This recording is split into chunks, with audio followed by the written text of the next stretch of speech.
मदन जी, आपका माइक जो है वो म्यूट है, उसको प्लीज अनम्यूट कर लीजिए, उसके बाद अपनी बात रखिए प्लीज सर। भविष्य जी, ये राह आसान और कठिन की नहीं है, और भारतीय जनता पार्टी का कुनबा बहुत बड़ा है, और भारतीय जनता पार्टी में काबिल और लोगों की कमी नहीं है।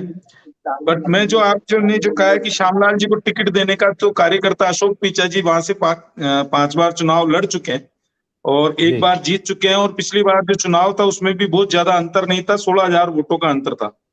लगभग 95-96,000 वोट जो है वो भंवरलाल शर्मा जी को मिले थे, और 80,000 के लगभग जो है अशोक पिचा जी को वोट मिले थे।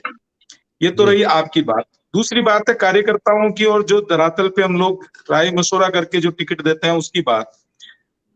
कांग्रेस में और भारतीय जनता पार्टी में यही सबसे बड़ा जो अंतर है वो यही दर्शाता है, क्योंकि कांग्रेस पार्टी एक विरासत पे चलने वाली, एक परिवारवाद पे चलने वाली पार्टी है, और भारतीय जनता पार्टी एक कैडर बेस्ड पार्टी है, कार्यकर्ताओं की पार्टी है, कोई व्यक्ति विशेष की पार्टी नहीं है। इसका सीधा सीधा उदाहरण आप देखिएगा कि भंवरलाल शर्मा जी विधायक थे, और माननीय ये क्या नाम है इनका, अभी जो उनके लड़के हैं, नाम भूल गया मैं, क्या नाम है उनका, अनिल वो शर्मा जी। नगर पालिका, अनिल शर्मा जी नगर पालिका के चेयरमैन थे। उसके बाद पीसीसी का सदस्य बनाने की बारी आई तो अनिल शर्मा जी बने। राज्य मंत्री का दर्जा प्राप्त करना है तो अनिल शर्मा जी बने। तो बाकी जो सरदार शहर में है वो कार्यकर्ताओं की तो आवश्यकता है नहीं पार्टी को, और कार्यकर्ताओं की जरूरत नहीं, क्योंकि कार्य जब मिलना हो तो परिवार को मिलेगा। अन्यथा तो कार्यकर्ता तो दरी बिछाने के लिए, जो कांग्रेस की नजर में है कि दरी बिछाने के लिए है और जूतियां रगड़ने के लिए, राजस्थान की कहावत में। बाकी मलाई और सत्ता का सुख तो पूर्ण रूप से परिवारवाद ही हेडी रहेगा और परिवारवाद ही खाएगा।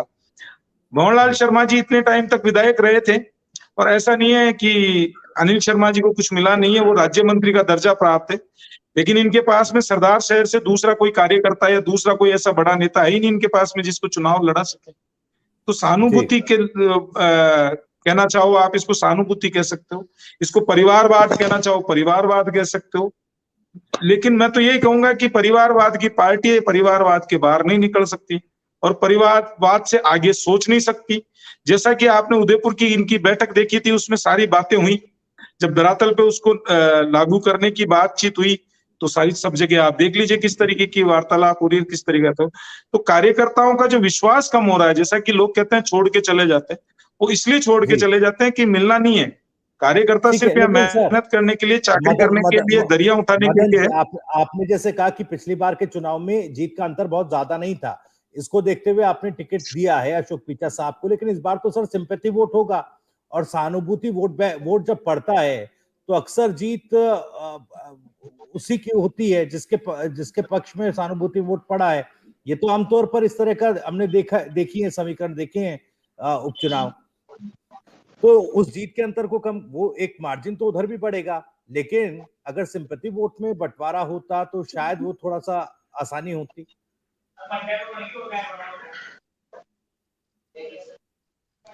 मैं भविष्य जी, सीट जीतना भारतीय जनता पार्टी के नेचर में जो है, सीट हम वैसे भी जीतेंगे सरदार शहर की, लेकिन कार्यकर्ताओं को मौका देना, और सिर्फ इसलिए कि हम चुनाव जीत जाएंगे, तो हो सकता है हम चुनाव जीत सकते थे, और पिछली जहां उपचुनाव हुए वहां भी अगर हम सहानुभूति और परिवारवाद में हो सकता है कुछ मिल सकता था, लेकिन हमको एक तत्काल रिजल्ट नहीं चाहिए। भारतीय जनता पार्टी को ये 1 दिन 2 दिन के अंदर नहीं बनी है। भारतीय जनता पार्टी को बनाने के लिए, सींचने के लिए बहुत कार्यकर्ताओं का पसीना लगा है, और उन कार्यकर्ताओं की भावनाओं का सम्मान करते हुए हम लोग निर्णय लेते हैं। तो उस निर्णय में कई बार हो सकता है कि हमको उसका रिजल्ट नहीं मिले या नुकसान भी उठाना पड़ सकता है, लेकिन नुकसान उठाने की बात नहीं है, बात है कार्यकर्ताओं का मनोबल बढ़ाने की।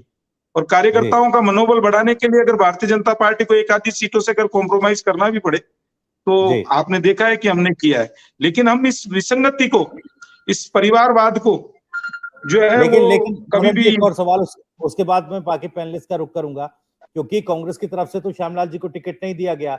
अब आपको तो पता है कि भाई श्यामलाल जी जिस तरह से लगातार दावा कर रहे हैं कि भाई मेरा कितना प्रभाव पंचायत समितियों में है, और भंवरलाल शर्मा जी जिन 15 से 16 पंचायत समितियों से वो रखते थे बढ़त, उन पर प्रभाव काफी ज्यादा श्यामलाल जी का था। वो दावा ठोकते हैं, खुलकर कहते हैं ये बात। तो अब बीजेपी ये जानती है कि कहीं ना कहीं टिकट तो कांग्रेस ने नहीं दिया, तो कांग्रेस का नुकसान राजनीतिक तौर पर, चुनावी तौर पर वो करेंगे, और ये सीधे तौर पर अप्रत्यक्ष तौर पर कहीं ना कहीं बीजेपी को तो फायदा पहुंचाएगा ही। बिल्कुल भविष्य जी, आपकी बात सही है कि श्यामलाल जी का प्रभाव इस क्षेत्र के अंदर बहुत है, जैसे भंवरलाल जी का था। और इसका जो है पंचायत राज में जो है रिजल्ट देखने को भी मिला है कि उनकी बात नहीं मानने के कारण कांग्रेस के अंदर, और उन्होंने निर्दलीय को वहां का प्रधान बना दिया था। और आज श्यामलाल जी की बदौलत ही वहां के जो प्रधान है उनके समर्थन से ही बने हुए थे।